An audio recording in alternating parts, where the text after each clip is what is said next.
Hello guys, मेरा नाम है रजत प्रकाश और आपका स्वागत है हमारे यूट्यूब चैनल द फिजिकर में। तो गाइस, जैसे कि हमने अपनी पिछली वीडियो में ब्लैक बॉडी रेडिएशन को डिटेल में डिस्कस किया, उसके सारे केसेस को स्टडी किया। तो अगर आपने हमारी पिछली वीडियो नहीं देखी है तो प्लीज उसे जरूर चेकआउट करना। लिंक आपको डिस्क्रिप्शन बॉक्स में मिल जाएगा। और उसी के साथ साथ मैं आपको बता देना चाहता हूं कि हमारी पार्टिकल्स फिजिक्स की पूरी प्लेलिस्ट कंप्लीट हो चुकी है, जिसमें हमने पूरा बेसिक से लेकर एडवांस लेवल तक सभी चीजों को डिटेल में डिस्कस किया है। और अभी हम क्वांटम मैकेनिक्स की सीरीज को कंटिन्यू कर रहे हैं, जहां पर हमने मोस्टली जो बेसिक्स जो हमारे ओरिजिन ऑफ क्वांटम मैकेनिक्स है उसको कवर अप कर लिया है। ठीक है, तो अगर आपने अभी तक हमारी वो पिछली वीडियोस नहीं देखी हैं तो आपको उन सभी प्लेलिस्ट का लिंक आपको डिस्क्रिप्शन बॉक्स में मिल जाएगा।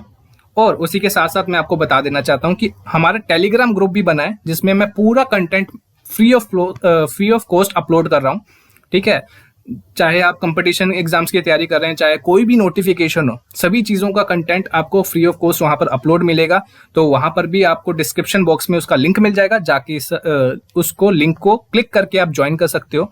और अगर आप पहली बार हमारे चैनल पे आ रहे हो तो प्लीज इस चैनल को सब्सक्राइब जरूर कर लेगा और नोटिफिकेशन बेल को जरूर प्रेस करना, ताकि आपको आगे आने वाली वीडियोस के बारे में नोटिफिकेशन मिलती रहे, आपके टाइमलाइन में वीडियो आती रहे।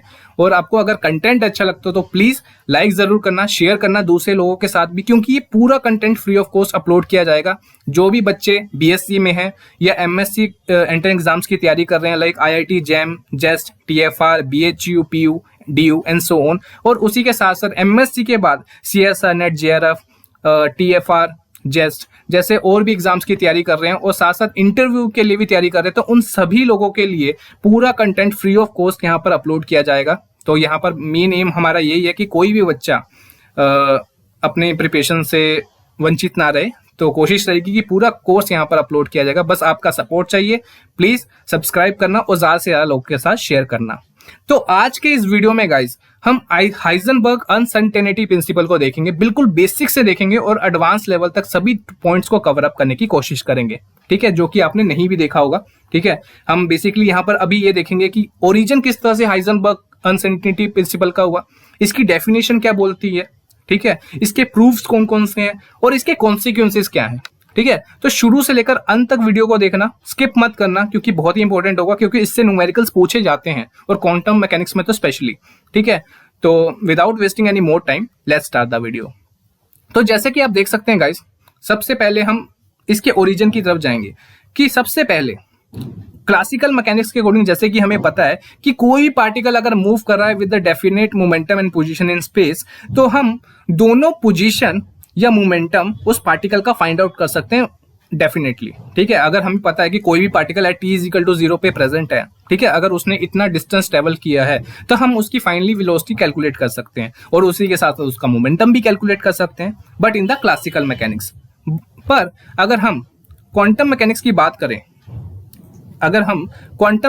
बात करें तो उस केस में अगर जो पार्टिकल होता है वो वेव पैकेट की फॉर्म में डिस्क्राइब होता है। जैसे कि आपने देखा था कि डी ब्रोगली वेवलेंथ में हमने डुअल नेचर को देखा है ना, वहां पर हमें पता लगा कि पार्टिकल वेव नेचर भी शो करता है और वेव नेचर पार्टिकल नेचर भी शो करता है।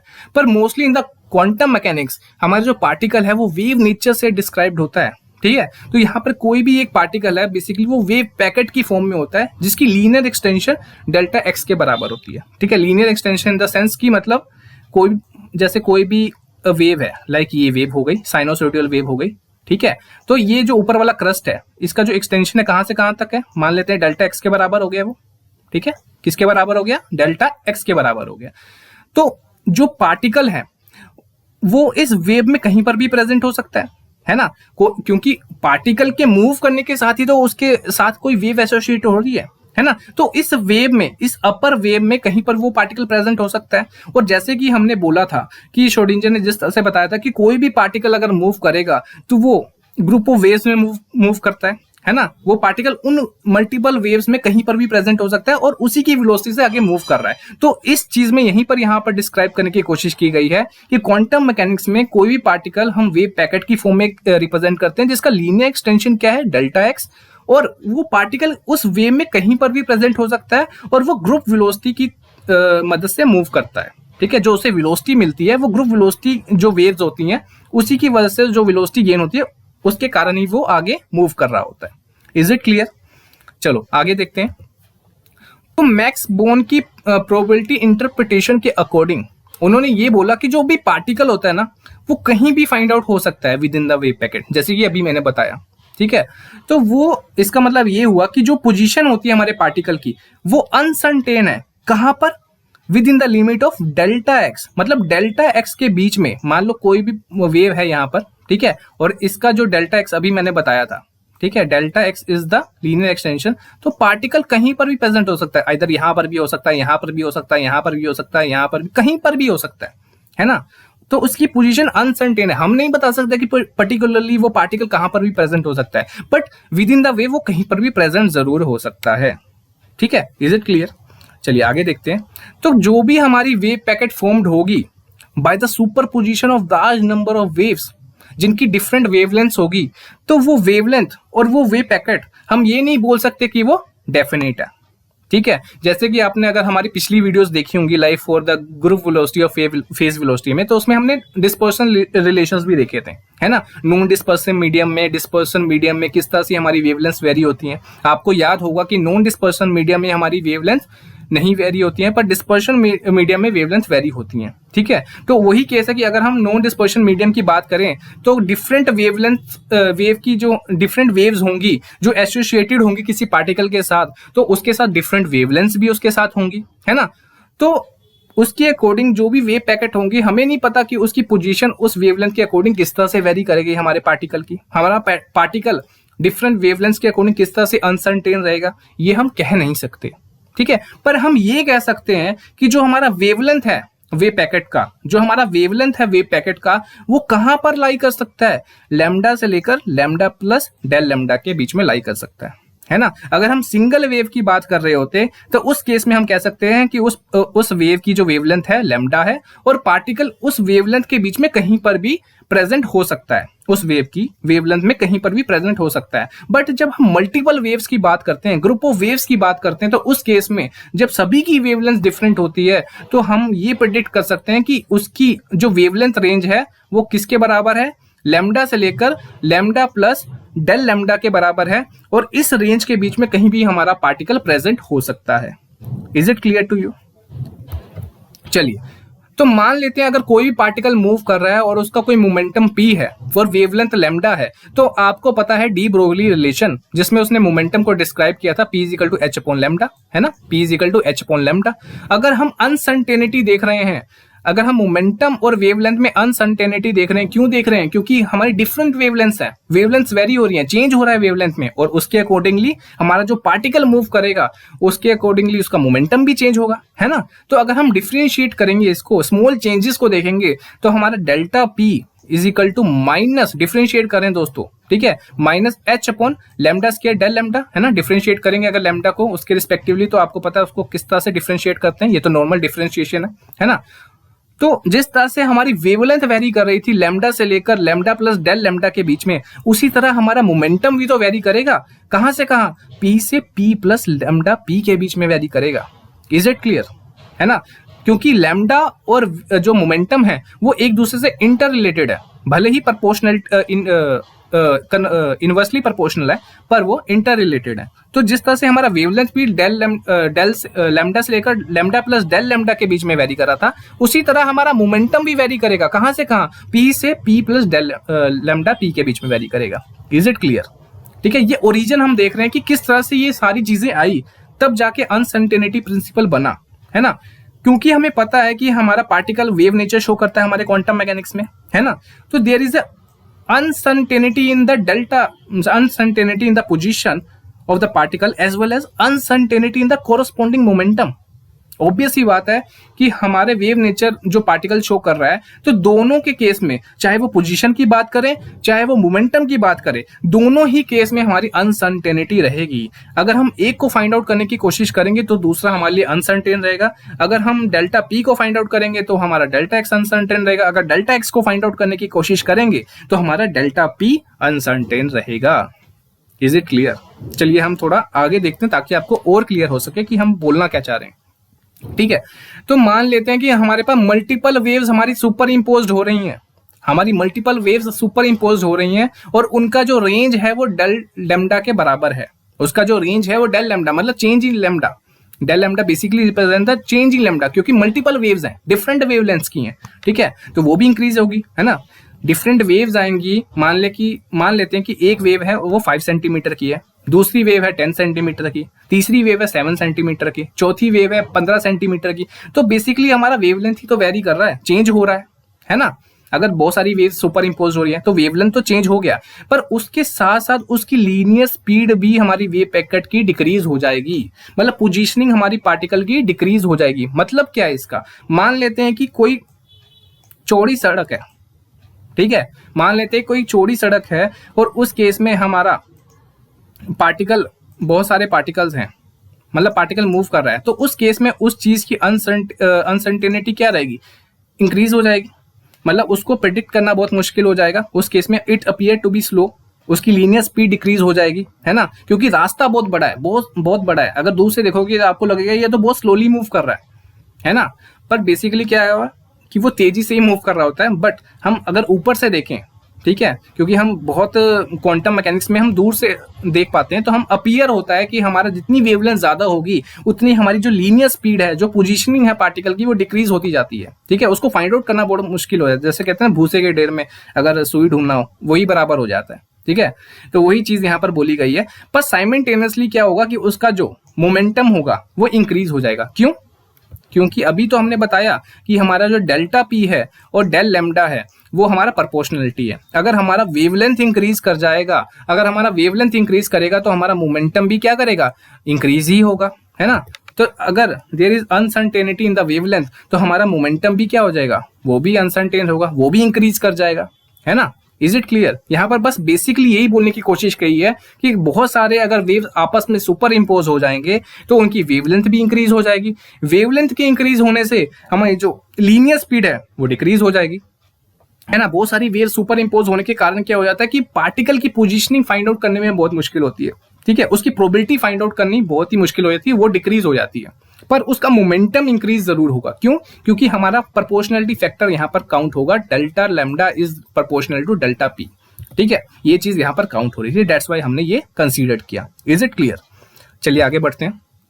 तो कहने का भाव क्या है यहाँ पर कि अगर हमारा डेल लैम्डा अगर इन्फानाइट होगा, मतलब चेंज इन वेवलेंथ अगर हमारा इन्फानाइट हो जाएगा तो मेरा चेंज इन मोमेंटम भी तो इन्फानाइट हो जाएगा, क्योंकि अभी तो प्रोपोर्शनलिटी फैक्टर से हमने इसको डिफाइन किया था, delta P is directly proportional del lambda, है ना। अगर मेरा डेल लैम्डा इन्फानाइट हो जाएगा, डेल्टा पी भी इन्फानाइट हो जाएगा प्रोपोर्शनलिटी फैक्टर से, तो हमारा डेल्टा एक्स क्या हो जाएगा, वो तो जीरो के बराबर हो जाएगा। क्योंकि अभी तो हमने बोला कि अगर मल्टीपल वेव्स अगर हमारी सुपर इम्पोज हो जाती हैं तो उसके कारण हमारा वेवलेंथ तो इंक्रीज होगा, मोमेंटम तो इंक्रीज होगा, बट हमारा जो वेलोसिटी होगी, जो डिस्प्लेसमेंट होगा, जो हमारी पोजीशनिंग ऑफ द पार्टिकल होगी, वो क्या हो जाएगी, कम हो जाएगी। तो इनफाइनाइट होने के कारण हमारी पोजीशनिंग ऑफ पार्टिकल क्या हो जाएगी, वो जीरो के बराबर हो जाएगी, है ना। एक तरह से इनवर्सली प्रोपोर्शनल थे एक दूसरे के, अगर 1/∞ करेंगे तो वो तो जीरो के बराबर हो जाएगा ना। वही चीज यहाँ पर बोलने की कोशिश की गई है, ठीक है। इसका मतलब क्या हुआ कि वो जो वेव पैकेट था जो पार्टिकल के साथ एसोसिएटेड था वो कहां पर रिड्यूस हो जाएगा, एक सिंगुलर पॉइंट में रिड्यूस हो जाएगा। इसका मतलब क्या होगा कि उसकी पोजीशन को फाइंड आउट करना बहुत आसान हो जाएगा, क्योंकि वो एक पॉइंट में कंस्ट्रेंड है, ठीक है, उसमें कोई अनसर्टेनिटी नहीं रहेगी, कोई मुश्किल नहीं होगी, कोई प्रिडिक्टेबिलिटी नहीं रहेगी कि उसको कहां फाइंड आउट करना है। क्यों? क्योंकि उसकी जो पोजीशन है वो रिड्यूस होकर एक पॉइंट में कंस्ट्रेंड हो गई है, ठीक है। That's why there is no uncertainty in the position of the particle, ठीक है। एक चीज को इंक्रीज किया हमने, मोमेंटम को इंक्रीज कर दिया, तो हमारी एसोसिएट जो पोजीशन ऑफ पार्टिकल है वो डिक्रीज हो गई, और हम पोजीशन को एग्जैक्टली कैलकुलेट कर सकते हैं पर हम मोमेंटम को कैलकुलेट नहीं कर सकते। यही चीज यहां पर दर्शाने की कोशिश की गई है। अब उल्टा करते हैं, अगर मैं वेवलेंथ को जीरो कर दूं तो चेंज इन वेवलेंथ भी तो जीरो हो जाएगा, है ना। तो मोमेंटम भी जीरो हो जाएगा क्योंकि डायरेक्टली प्रोपोर्शनल है ना, ये रिलेशन आपको पता है, डायरेक्टली प्रोपोर्शनल है। तो there is no uncertainty in the momentum of the particle. Obvious ही बात है, अगर मेरा डेल्टा पी मेरा जीरो के बराबर होगा, there is no uncertainty in the momentum of the particle, but मेरा जो डेल्टा एक्स होगा, जो change in position of the particle होगा, जो उसकी स्पीड होगी वो इनफाइनाइट हो जाएगी, क्योंकि वो इनवर्सली प्रोपोर्शनल की तरह एक्ट कर रहा है, ठीक है। The position uncertainty is infinite since the associated wave with the particle may now extended up to infinity. अब वो जीरो से लेकर इन्फिनिटी के बीच में कहीं पर भी हो सकता है, ठीक है। हमें नहीं पता उस पार्टिकल कहाँ पर प्रेजेंट होगा, आइदर वो 1 पे भी हो सकता है, 2 पे भी हो सकता है, 100 पे भी हो सकता है, मीटर पे 110, 200 एंड सो ऑन। हमें नहीं पता, पर हमें उसका मोमेंटम जरूर पता है उस पर्टिकुलर पॉइंट में, ठीक है। तो there is uncertainty relation between the 2 points, momentum and position. अगर पोजीशन पता है तो मोमेंटम नहीं पता होगा, अगर मोमेंटम पता है तो पोजीशन नहीं पता होगा। यही ये 2 पॉइंट्स में कहने की कोशिश की गई है। Is it clear? बहुत ही आसान था, थोड़ा सा ध्यान में देखिएगा। ये सारी चीजें मैंने इसलिए लिखी हैं ताकि आप नोट्स बना सको। कोई भी प्रॉपर तरीके से इस चीजों को एक्सप्लेन नहीं करेगा, आपको पता होना चाहिए कि ये ओरिजिन कैसे हुआ इसका। Is it clear? चलिए अब ऑफिशियल स्टेटमेंट में आते हैं जो हाइजेनबर्ग ने दिया था। उन्होंने इन चीजों को देख के क्या बोला कि it is impossible to determine simultaneously the position and momentum of a particle to an accuracy better than 1 quantum of action H. इसका मतलब क्या हुआ कि ये इम्पॉसिबल है कि हम दोनों चीजें, पोजीशन और मोमेंटम, किसी भी पार्टिकल का डिटरमाइन कर सकें साइमल्टेनियसली। दोनों को इकट्ठे हम नहीं पता कर सकते। टू द एक्यूरेसी, कंपेयर किया to the accuracy better than 1 quantum of action H. H is the quantum Planck's constant basically, ठीक है। तो उससे कंपेयर किया और ये मैथमेटिकल एक्सपेंशन जो हाइजेनबर्ग ने दिया था, delta X into delta P is greater than equal to H cut by 2, ठीक है। ये अनसर्टेनिटी रिलेशन जो भी हमने चीजें पीछे से पढ़ी उसके बेसिस पे उन्होंने ये एक्सप्रेशन दिया, that is delta X into delta P is greater than equal to H cut by 2। Is it clear to you? अगर एक्स पता होगा, पोजीशन पता होगा, तब मोमेंटम नहीं पता होगा उस पार्टिकल का और दैट पॉइंट। अगर मोमेंटम पता होगा तो हमें डेल्टा एक्स नहीं पता होगा गाइस। तो ये बहुत ही इंपॉर्टेंट रिलेशन था, ठीक है। चलिए आगे थोड़ा और देखते हैं। तो यहाँ पर जो एच कट मैंने बात की है दोस्तों, यहाँ पर जो मैंने एच कट बात की है वो किसके बराबर होता है? एच अपॉन 2 पाई के बराबर होता है, ठीक है। ये याद रखना इसकी वैल्यू। और बेसिकली इसकी वैल्यू किसके बराबर होती है? 1.054 इंटू 10⁻31 जाउल सेकंड के बराबर होती है, ठीक है। आपको सभी चीजें सोल्व करने की जरूरत नहीं है, ठीक है। बेसिकली यहाँ पर h is the Planck constant, उसकी जो वैल्यू होती है किसके बराबर होती है? 6.62 इंटू 10⁻34 जाउल सेकंड के बराबर होती है, ठीक है। तो अगर आप h की वैल्यू यहाँ पर पुट करोगे, 2 पता है, 3 पाई की वैल्यू 3.14, सभी चीजों को डिवाइड करोगे तो ये वैल्यू आ जाएगी। बस आपको याद रखना है, ठीक है, फॉर द मैथमेटिकल एक्सप्रेशन। तो कहने का भाव क्या था? वही चीज अगेन यही है कि पोजीशन अगर डिटरमाइंड होगी हमें तो हम हमारा डेल्टा एक्स क्या हो जाएगा? बहुत ही कम हो जाएगा, है ना। उसको बहुत ही इजीली हम डिफाइन कर सकते हैं। तो उसके रिस्पेक्टिवली हमारा जो डेल्टा पी होगा बहुत ही लार्ज होगा, क्योंकि वो इनवर्सली प्रोपोर्शनल है ना। मैथमेटिकली यहाँ पर वो इनवर्सली प्रोपोर्शनल है डेल्टा एक्स के, तो वो लार्जर हो जाएगा और उसके बेसिकली अनसर्टेनिटी इंक्रीज हो जाएगी इन द डेल्टा पी। और सिमिलरली वाइस वर्सा, अगर डेल्टा पी को हम रिड्यूस कर देंगे तो डेल्टा एक्स में अनसर्टेनिटी आ जाएगी, है ना, जो कि अभी हम पीछे पढ़ भी चुके हैं। ओके, तो ये स्टेटमेंट कुछ इस तरह से बोलता था। तो अगर 3 डायमेंशन में अनसर्टेनिटी रिलेशन को देखा जाए तो कुछ इस तरह से हम लिख सकते हैं, है ना। एक्स की फॉर्म में, y की फॉर्म में एंड z की फॉर्म में कुछ तरह से अनसर्टेनिटी रिलेशन को लिखा जा सकता है। Delta X into delta P X, delta Y into delta P Y, delta Z into delta P Z. In all the dimensions we can write the uncertainty relation. कोई भी यूज कर लो, सभी का रिजल्ट सेम ही आने वाला है, ठीक है। तो चलो हम एक्स डायरेक्शन में ही देखते हैं, उन सभी केसेस को हम डिस्कस करेंगे कि किस तरह से हम डिफरेंट केसेस में अनसर्टेनिटी प्रिंसिपल को यूज कर सकते हैं, ठीक है। अगर मेरा अगेन डेल्टा एक्स मेरा 0 के बराबर होगा, मतलब there is no uncertainty in the measurement of position, ठीक है, देन मेरा जो डेल्टा पी एक्स होगा वो किसके बराबर होगा? अगर मैं रिलेशन के अकॉर्डिंग देखूं, H cut upon 2 delta x, है ना। ये जो हमने रिलेशन ड्राइव किया दोस्तों, है ना, यहाँ पर बस हमने क्या किया? रीअरेंज किया, डेल्टा पी एक्स यहाँ रखा और H cut upon delta 2x यहाँ पर आ गया, ठीक है। तो आप देख सकते हैं अगर मेरा x 0 होगा, मतलब यहाँ पर कोई अनसर्टेनिटी नहीं है मेरे पोजीशन के केस में, तो ये वाला टर्म मेरा 0 के बराबर हो गया। तो मेरा डिनोमिनेटर अगर 0 हो जाएगा दोस्तों, तो 1/0 किसके बराबर होता है? इन्फिनिटी के बराबर होता है। तो मेरा there is uncertainty in the momentum, ठीक है, there is uncertainty in the momentum मेरा इंक्रीज हो जाएगा, उसको फाइंड आउट करना बहुत मुश्किल हो जाएगा। पर जो मेरी पोजीशन को फाइंड आउट करने की जो अनसर्टेनिटी है वो कंस्ट्रेंट हो जाएगी, मैं बहुत इजीली उसको फाइंड आउट कर सकता हूँ, क्योंकि उसकी वैल्यू ही क्या है? 0 है ना। यहाँ पर क्या लिखा है वही चीज यहाँ पर पढ़ देता हूँ। If the uncertainty measurement of a moving particle will be 0, then the uncertainty in the measurement of the momentum will be infinity, ठीक है। तो मतलब पोजीशन तो हम एग्जैक्टली फाइंड आउट कर सकते हैं उस मूविंग पार्टिकल का, पर मोमेंटम क्योंकि इनफाइनाइट है तो उस केस में देयर इज अनसर्टेनिटी। हम ये नहीं बोल सकते कि पर्टिकुलरली उस पार्टिकल का मोमेंटम क्या हो सकता है, वो 0 से इन्फिनिटी के बीच में कुछ भी हो सकता है, बट हम उस पार्टिकल का पोजीशन जरूर बता सकते हैं, ठीक है, जो कि अनसर्टेनिटी के अकॉर्डिंग बिल्कुल एक्यूरेट बैठता है।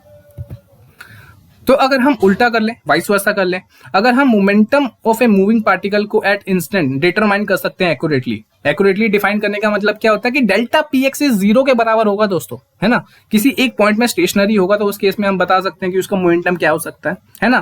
पर उस केस में there is uncertainty in the position of the particle, ठीक है, वो 0 से लेकर इन्फिनिटी के बीच में वेरी करेगी। तो उल्टा रिलेशन है delta X inversely proportional to delta P X. अगर 0 होगा इनफाइनाइट हो जाएगा तो अनसर्टेनिटी आ जाएगी। तो 0 से लेकर इन्फिनिटी के बीच में कहीं भी वो पार्टिकल हो सकता है, हमें नहीं पता, बट उसका मोमेंटम जरूर पता है, ठीक है। Is it clear? तो ये दूसरा केस था, जस्ट वाइस वर्सा था उसका। अब तीसरे केस की तरफ मूव करते हैं।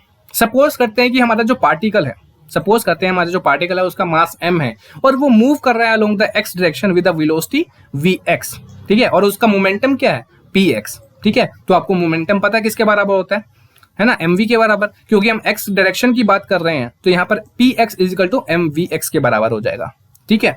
तो क्योंकि हम x डायरेक्शन के अलोंग अनसर्टेनिटी देखेंगे तो यहाँ पर अगेन वही रिलेशन ले लेंगे, delta x into delta px is equal to h cut by 2, ठीक है। अब मोमेंटम किसके बराबर होता है दोस्तों, mv, है ना, क्योंकि यहाँ पर डेल्टा px है तो यहाँ पर हम क्या लेंगे, m डेल्टा vx ले लेंगे, ठीक है। रीअरेंज कर लेंगे, यहाँ पर x रख लिया ऊपर, vx रख लिया ऊपर, चेंज इन x और vx, और यहाँ पर m हमारा डिनोमिनेटर में आ गया। सपोज कर लेते हैं कि हमारा पार्टिकल बहुत ही हैवी है, ठीक है, उसका मास अप्रोच कर रहा है 0 से लेकर इन्फिनिटी के बीच में, ठीक है, हैवियर मास ले रहे हैं तो इन्फिनिटी अप्रोच कर लेते हैं, ठीक है। तो उस केस में क्या होगा दोस्तों, डिनोमिनेटर में मेरा है मास, अगर मैं इसको ले लूंगा इन्फिनिटी तो 1/इन्फिनिटी किसके बराबर हो जाएगा, 0 के बराबर हो जाएगा कि नहीं हो जाएगा, ठीक है। इसका मतलब क्या है, there is no uncertainty in the position and the velocity, दोनों को मैं एक्यूरेटली डिफाइन कर सकता हूं। तो ये कौन सा केस हो गया दोस्तों, ये तो क्लासिकल मैकेनिक्स का केस हो गया, जहां पर हम न्यूटोनियन लॉज के बेसिस पे पोजीशन और वेलोसिटी, मोमेंटम सब कुछ एक्यूरेटली साइमल्टेनियसली कैलकुलेट कर सकते हैं, है ना। तो ये वही वाला केस तो था। अगर मास बहुत हैवियर होगा वो तो हमें विजिबल होगा, वो तो क्लासिकल मैकेनिक्स के अकॉर्डिंग हम न्यूटोनियन लॉज को अप्लाई करके उसको फाइंड आउट कर सकते हैं, ठीक है। तो ये केस हमारा मैक्रोस्कोपिक पार्टिकल के लिए एप्लीकेबल होगा दोस्तों, जो कि मास हैवियर होगा। पर स्मॉलर मास के लिए, जिनका मास क्वांटम रेलन में बहुत ही कम होता है, उस केस में हम आइदर पोजीशन को कैलकुलेट कर सकते हैं या आइदर मोमेंटम को कैलकुलेट कर सकते हैं। दोनों को साइमल्टेनियसली कैलकुलेट नहीं कर सकते, अगर एक को कैलकुलेट करेंगे तो दूसरे में अनसर्टेनिटी होना जायज ही है। Is it clear? ठीक है, चलिए नेक्स्ट मूव करते हैं। जिस तरह से हमने पोजीशन और मोमेंटम के बीच में अनसर्टेनिटी प्रिंसिपल देखा, उसी तरह हम टाइम एनर्जी के बीच में भी अनसर्टेनिटी रिलेशन देखेंगे, ठीक है। किस तरह से देखेंगे, देखिए अगेन वही चीजें, बस डेल्टा पी की जगह डेल्टा ई आ गया, डेल्टा एक्स की जगह डेल्टा टी आ गया, सारा रिलेशन सेम रहेगा दोस्तों, ठीक है। बस डेफिनेशन पढ़ देते हैं आपके लिए। In any simultaneous determination of a time energy of a moving particle, the product of uncertainties is equal to the Planck constant, ठीक है। Again delta E is inversely proportional to delta T. अगर time कम होगा तो उस case में वो उस स्टेट में बहुत कम रहेगा, ठीक है, पार्टिकल हमारा, उसकी एनर्जी बहुत ही ज्यादा होगी। अगर एनर्जी बहुत ही ज्यादा होगी तो टाइम बहुत ही कम होगा, सब वाइस वर्सा का अकॉर्डिंग है, ठीक है। एग्जांपल देख लेंगे, चलो देखते हैं इसके केस को। अगर हमारा डेल्टा ई, अगर हमारा चेंज इन एनर्जी बहुत ही ज्यादा है, मैक्सिमम है, ठीक है, तो उस केस में हमारा जो पार्टिकल है, उस स्टेट पार्टिकल है, उस सिस्टम में बहुत ही कम टाइम के लिए रहेगा। ऑब्वियस ही बात है ना, क्योंकि अभी तो हमने पढ़ा कि डेल्टा ई हमारा किसके बराबर है, इनवर्सली प्रोपोर्शनल टू 1/डेल्टा टी के बराबर है। अगर मेरी एनर्जी बहुत ही ज्यादा होगी तो मेरा पार्टिकल उस स्टेट ऑफ सिस्टम में रहेगा कितनी देर के लिए, बहुत ही कम टाइम के लिए रहेगा, है ना, क्योंकि वो हाईली एक्साइटेड होगा। फॉर एग्जांपल हम ले लेते हैं कि हमारा पार्टिकल है, ये ग्राउंड स्टेट में है, ठीक है, मान ले इलेक्ट्रॉन है कि हमारा ग्राउंड स्टेट में है, ये हमारा हायर एनर्जी स्टेट है, ठीक है। मैंने एक्सटर्नल एनर्जी सोर्स के बेसिस पे इसको एक्साइट किया, एनर्जी प्रोवाइड की, एक्साइट होके ये हाई एनर्जी स्टेट में गया, ठीक है। और आपको पता है कि हाई एनर्जी स्टेट में हमारा जो इलेक्ट्रॉन होता है वो बहुत ही कम टाइम के लिए, अराउंड 10⁻⁸ सेकंड के अराउंड वहां पर रहता है, फिर अनस्टेबल होके वापस हमारे ग्राउंड स्टेट में आता है, ओरिजिनल स्टेट में, फिर एनर्जी रिलीज करता है in the form of radiation, है ना। ये तो आपको बेसिक पता ही होगा। तो वही चीज यहाँ पर बताने की कोशिश की गई है on the basis of uncertainty principle of energy and time relation. ठीक है, तो एनर्जी जितनी ज्यादा होगी, अनस्टेबिलिटी उतनी ज्यादा होगी, उतने ही कम टाइम के लिए वो किसी पर्टिकुलर स्टेट में रह सकता है। तो यही चीज इस स्टेटमेंट में बताने की कोशिश की गई है। Is it clear? अब उल्टा कर देते हैं।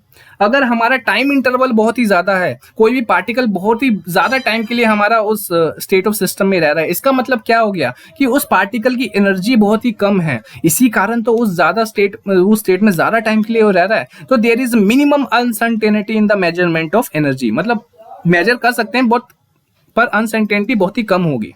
ठीक है, in the case of the energy. तो यही चीज इनवर्सली प्रोपोर्शनल है, जस्ट हम इसको कंपेयर कर सकते हैं विद द डिफरेंट केसेस, है ना। बस ये सारी चीजें आपको इसलिए करवा रहा हूं ताकि आगे आने वाले न्यूमेरिकल सेशन में कोई भी आपको चीज अलग ना लगे, नई ना लगे कि ये सारी चीजें भी करवाई गई थी। बहुत सारे लोग क्या होते हैं, खाली पोजीशन और मोमेंटम का रिलेशन करवाते हैं और छोड़ देते हैं। आगे बहुत सारे और रिलेशन होते हैं जो आपको पता ही नहीं होते, कंपेयर करना होता है, फिर हायर लेवल के क्वेश्चंस नहीं हो पाते। तो आपको इस वीडियो में पूरा मैं कंपेयर करवाऊंगा, रिलेट करवाऊंगा, उसकी प्रॉपर डेफिनेशन बताऊंगा और उसके अकॉर्डिंग न्यूमेरिकल्स भी करवाऊंगा। तो अंत तक बने रहना, ठीक है। अब हम देखेंगे एंगुलर मोमेंटम और एंगुलर पोजीशन का अनसर्टेनिटी रिलेशन। ठीक है, जिस तरह से हमने पोजीशन मोमेंटम का देखा, जिस तरह से हमने एनर्जी और टाइम का देखा, उसी तरह हम एंगुलर मोमेंटम और एंगुलर पोजीशन का भी अनसर्टेनिटी रिलेशन देख लेंगे। Delta L into delta phi is greater than equal to H cut by 2। ठीक है, सेम रिलेशन है, सेम चीजें हैं। अगर डेल्टा एल ज्यादा होगा डेल्टा फाई कम होगा, डेल्टा फाई कम होगा तो डेल्टा एल ज्यादा होगा। सेम चीजें हैं, है ना। बस आपको रिलेशंस पता होने चाहिए। अप्लाई किस तरह से करना है डिफरेंट केसेस में, वो आगे आगे आने वाले एग्जांपल्स में देख लेंगे। तो डेल्टा एल यहाँ पर बेसिकली क्या प्रेजेंट करता है दोस्तों? Delta L basically is the uncertainty in the angular momentum of the particle, और डेल्टा फाई हमें क्या रिप्रेजेंट करता है? Is the uncertainty in the angular position of the particle. ठीक है, एक एंगुलर मोमेंटम में अनसर्टेनिटी दिखाता है, एक एंगुलर पोजीशन में अनसर्टेनिटी दिखाता है। ठीक है, जस्ट आपको ये रिलेशन याद रखना और कुछ नहीं करना है। Is it clear? चलिए आगे मूव करते हैं। तो अब हम कॉन्सिक्वेंसेस देख लेते हैं दोस्तों, मतलब इसके फायदे क्या हैं, किस तरह से हम वेरीफाई कर सकते हैं हाइजेनबर्ग अनसर्टेनिटी प्रिंसिपल को। एनर्जी और टाइम के बेसिस पे तो हमने एक्साइटेड एनर्जी स्टेट्स को तो हमने देख लिया, बट और भी चीजें डिफाइन करनी जरूरी है ताकि हम वेरीफाई कर सकते हैं कि एक्चुअल लाइफ में क्वांटम रियलिटी में क्या ये हमारा प्रिंसिपल ओबे करता है कि नहीं करता है। ठीक है, तो अगर हम सबसे पहला केस देखें कि हमारा जो इलेक्ट्रॉन है क्यों नहीं एग्जिस्ट कर सकता विद इन द न्यूक्लियस। ठीक है, न्यूक्लियस के अंदर हमारा इलेक्ट्रॉन क्यों नहीं एग्जिस्ट कर सकता, तो हाइजेनबर्ग अनसर्टेनिटी प्रिंसिपल के बेसिस पे हम इसको प्रूव कर सकते हैं। चलिए देखते हैं। सपोज करते हैं कि हमारा जो एक इलेक्ट्रॉन है एग्जिस्ट कर रहा है विद इन द न्यूक्लियस। ठीक है, तो देयर इज अगर हम अनसर्टेनिटी उसकी पोजीशन की बात करें, इनसाइड द न्यूक्लियस हमारा इलेक्ट्रॉन कहाँ प्रेजेंट हो सकता है, तो उसका जो वैल्यू लिया गया है वो अराउंड 2 × 10⁻⁻15 मीटर लिया है, मतलब अराउंड 2 फर्मी के अराउंड लिया गया। ठीक है, तो हमें ये बोल दिया गया कि आपका न्यूक्लियस का जो साइज है वो कितना है, 2 × 10⁻15 है, और इलेक्ट्रॉन उसके बीच में प्रेजेंट हो सकता है कहीं पर भी। There is uncertainty in the position, that is उसकी वैल्यू जो बता दी गई है वो है 2 × 10⁻15 मीटर। Is it clear? अब हमें देखना है कि मिनिमम एनर्जी क्या हो सकती है उस इलेक्ट्रॉन की विद इन द न्यूक्लियस। ठीक है, तो हम with the mass energy relativistic equation के बेसिस पे हम इसको फाइंड आउट कर सकते हैं। ठीक है, तो आपको पता है E equal to √P² plus m0² C4 के बराबर होता है। ठीक है, तो वही चीज यहाँ पर इस रिलेशन को यूज किया गया है। यहाँ पर हमने अनसर्टेनिटी इन द मोमेंटम देखना है दोस्तों, क्योंकि हमने डिस्प्लेसमेंट तो कर दिया है, मतलब हमने पोजीशन की अनसर्टेनिटी तो दिखा दी है कि वो 2 × 10⁻15 है, पर हमारी मोमेंटम में भी तो अनसर्टेनिटी होगी, है ना। तो डेल्टा पी यहाँ पर हमने दिखाया दोस्तों क्या है। ठीक है, तो आपको पता है delta X into delta P किसके बराबर होता है? Delta X into delta P हमारा किसके बराबर होता है? Greater than equal to H cut by 2 के बराबर होता है ना। तो यहाँ पर आप जस्ट रीअरेंज करो और डेल्टा पी की वैल्यू निकालोगे तो क्या आएगा? H cut upon 2 delta x आएगा, है ना। अरेंज करोगे तो क्या आएगा? H cut upon 2 delta x आएगा, क्योंकि ये स्क्वायर था तो स्क्वायर आ गया, C² plus m0² C4 under root है। एच कट की वैल्यू आपको ऑलरेडी पीछे बता रखी है, डेल्टा एक्स आपको पता है 2 × 10⁻15 है ना। सी की वैल्यू 3 × 10⁸, और एम नॉट आपको पता है मास कितना होता है 9.1 × 10⁻31 kg। सारी वैल्यूज को पुट करो, अंडर रूट को सोल्व करो, आपका वैल्यू आएगा 10 मेगा इलेक्ट्रॉन वोल्ट। ठीक है, सभी चीजों को अप्लाई किया हमने by the Heisenberg uncertainty principle, error देखने की कोशिश की और हमने ये देखा कि एक्सपेरिमेंटली तो वैल्यू आती है इसकी order about 4 mega electron volt, पर अगर हम हाइजेनबर्ग अनसर्टेनिटी प्रिंसिपल के अकॉर्डिंग इसको फाइंड आउट करने की कोशिश करें तो उसकी मिनिमम एनर्जी तो 10 मेगा इलेक्ट्रॉन वोल्ट आ रही है, मतलब डबल आ रही है। तो इसके अकॉर्डिंग तो प्रूव हो ही जाता है कि हमारा इलेक्ट्रॉन इसलिए एग्जिस्ट नहीं कर सकता इनसाइड द न्यूक्लियस। ठीक है, अगर हम एग्जिस्ट करवाने की कोशिश करें और मैथमेटिकली हमने ये देखा और प्रूव भी कर लिया कि हमारी जो वैल्यू आ रही है एनर्जी की काफी ज्यादा आ रही है 10 मेगा इलेक्ट्रॉन वोल्ट, पर एक्चुअल में एक्सपेरिमेंटल वैल्यू इलेक्ट्रॉन की इनसाइड द न्यूक्लियस, मतलब एक्चुअल जो एनर्जी होती है जो न्यूक्लियस की वो कितनी होती है 4 मेगा इलेक्ट्रॉन वोल्ट होती है। तो इतना हाईली एनर्जेटिक इलेक्ट्रॉन तो प्रेजेंट हो ही नहीं सकता inside the nucleus. So that's why ये वेरिफिकेशन हो जाती है हमारी हाइजेनबर्ग अनसर्टेनिटी प्रिंसिपल की कि इलेक्ट्रॉन क्यों नहीं एग्जिस्ट कर सकता इनसाइड द न्यूक्लियस। ठीक है, चलो नेक्स्ट देख लेते हैं कि लीनियर हार्मोनिक ऑसिलेटर की ग्राउंड स्टेट एनर्जी क्या होती है। ठीक है, हम इसको वेरीफाई करना कोशिश करेंगे with the help of Heisenberg uncertainty principle. ठीक है, तो सपोज कर लेते हैं कि कोई भी एक पार्टिकल है, सपोज कर लेते हैं कोई भी पार्टिकल है जिसका मास m है और वो एग्जीक्यूट कर रहा है simple harmonic motion along the x axis. ठीक है, कोई भी पार्टिकल है जिसका मास m है और सिंपल हार्मोनिक मोशन को एग्जीक्यूट कर रहा है अलोंग द एक्स एक्सिस किसी भी एक टाइम t पर, और किसी एक टाइम t पे मान लेते हैं कि उसका पोजीशन x है फ्रॉम इट्स मीन पोजीशन। ठीक है, मान लेते हैं किसी एक टाइम t पे, पहले t इज इक्वल टू 0 पे कोई होगा उसका पोजीशन, और मान लेते हैं कि अब at time t is equal to t पे इसकी पोजीशन है x from its mean position. तो therefore uncertainty in the measurement of position that is delta x किसके बराबर हो जाएगा x के। मान लो कि ओरिजिन में था तो x माइनस 0 कर लेते हैं तो वो x के बराबर ही आ जाएगा। तो यहां से डेल्टा x की वैल्यू तो हमें मिल गई x। ठीक है, अब आपको पता है कोई भी सिस्टम है अगर आप उसकी टोटल एनर्जी निकालना चाहते हैं तो वो किसके बराबर होगी दोस्तों, kinetic energy plus potential energy, है ना। तो टोटल एनर्जी हम कैलकुलेट करेंगे, हमें पता है कि पार्टिकल की जो एनर्जी होती है, ठीक है, इन दी फॉर्म ऑफ मोमेंटम, वो क्या होती है p²/2m। ये तो आप डी ब्रोगली वेवलेंथ में पढ़ ही चुके हो। ठीक है, वहां पर कई बार इस चीज का जिक्र हुआ है। और आपको पता है potential energy of the harmonic oscillator किसके बराबर होता है, ½ m ω²x²। ठीक है, बिकॉज हम अनसर्टेनिटी देख रहे हैं, एरर मेजरमेंट देख रहे हैं पोजीशन और मोमेंटम में। ठीक है, तो यहाँ पर डेल्टा p हो जाएगा, यहाँ पर डेल्टा x हो जाएगा, क्योंकि x और p पोजीशन और मोमेंटम दोनों यहाँ पर प्रेजेंट है। तो दोनों में अनसर्टेनिटी होगी जब भी पार्टिकल मूव कर रहा होगा, है ना। एक को कैलकुलेट करेंगे दूसरे में अनसर्टेनिटी आएगी, दूसरे को करेंगे तो पहले में आएगी। तो दोनों को हम एरर मेजरमेंट की फॉर्म में देख रहे हैं। ठीक है, डेल्टा p की वैल्यू अगेन आप रीअरेंज करके लिख सकते हो h/2x, है ना, अनसर्टेनिटी प्रिंसिपल के अकॉर्डिंग। तो यहाँ पर आपने यहाँ पर डेल्टा p की वैल्यू पुट कर दी और डेल्टा x की वैल्यू क्या थी दोस्तों, यहाँ पर x के बराबर थी, है ना। डेल्टा x की वैल्यू किसके बराबर थी, x के बराबर थी। जस्ट आपने यहाँ पर वैल्यू पुट कर दी और यहाँ पर आपने देखा आपकी फाइनल वैल्यू कुछ इस तरह से आ गई।